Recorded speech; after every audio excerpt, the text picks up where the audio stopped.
Hola, ¿qué tal? Bienvenidos. En el siguiente video vamos a ver algunos conceptos básicos sobre microeconomía. Como es de suponer, la microeconomía es una de las ramas de la economía. Entonces, cabe preguntarse, ¿qué se entiende por economía?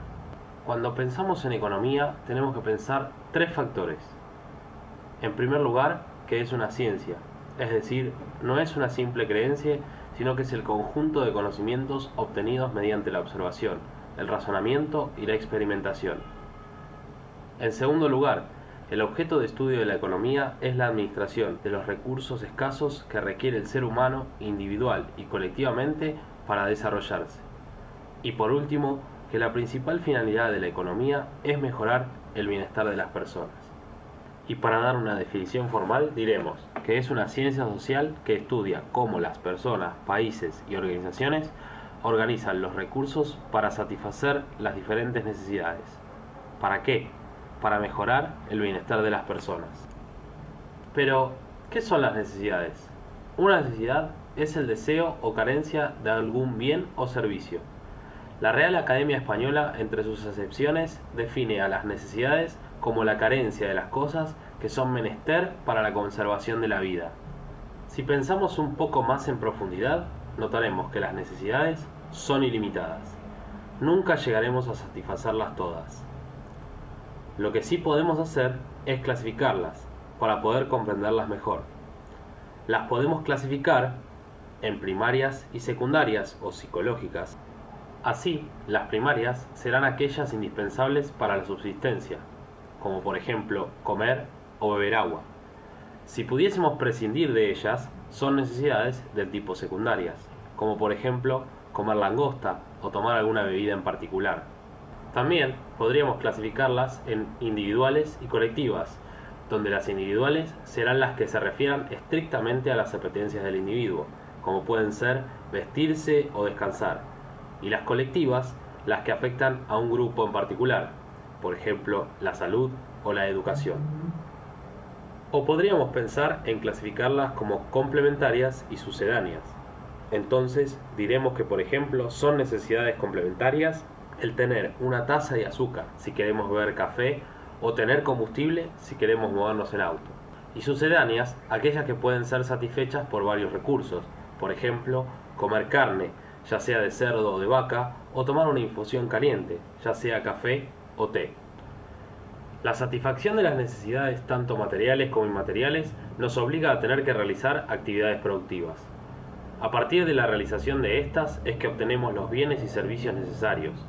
Por eso diremos que los bienes son todo aquello que satisface una necesidad.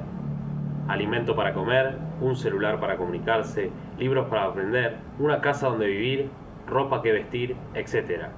Entonces, un bien en sentido económico es todo aquello que satisface una necesidad por el cual es demandado, y al ser escaso, ese bien tendrá un costo, un valor, un precio. ¿Qué tipos de bienes podemos encontrar? De acuerdo a su carácter, serán libres aquellos que sean ilimitados o en cantidad abundante, y no son propiedad de nadie, como pueden ser la luz solar o el aire. Es importante destacar que la economía no se ocupa de estos, y serán económicos aquellos que son escasos en relación a los deseos que hay sobre ellos. Dentro de este grupo podemos encontrar al petróleo o la tierra. De acuerdo a su naturaleza, serán bienes de capital aquellos que no atienden directamente a las necesidades. Son deseados por la utilización en el proceso productivo, una máquina, el dinero. En cambio, serán bienes de consumo aquellos que se destinan directamente a la satisfacción de las necesidades, como puede ser la carne o la leche, o de acuerdo a su función. Dentro de estos podremos clasificar a los bienes intermedios, que son aquellos que deben sufrir nuevas transformaciones antes de ser bienes de consumo, por ejemplo la harina o la madera. Y también a los bienes finales, ya están listos para la satisfacción de la necesidad, como el pan o un mueble. Como dijimos anteriormente, la economía es parte de las ciencias sociales, y a diferencia de otras ciencias que han podido desarrollarse de manera independiente, no es el caso de esta. Necesitamos de muchas ciencias, como por ejemplo de la geografía, para conocer la ubicación de los recursos, de la estadística para analizar los datos, de la sociología para comprender a los diferentes grupos sociales, de la historia para aprender de los hechos económicos del pasado, de la política para comprender la dirección del Estado, de la psicología para comprender las conductas de las personas, de la matemática para modelizar y calcular los hechos económicos, y el derecho para regular la actividad económica mediante ciertas normas jurídicas. Dentro de la economía existen dos grandes ramas que se vinculan estrechamente entre sí. La microeconomía, que analiza en detalle el comportamiento de los agentes económicos individuales, familias o empresas, estudia variables a nivel desagregado.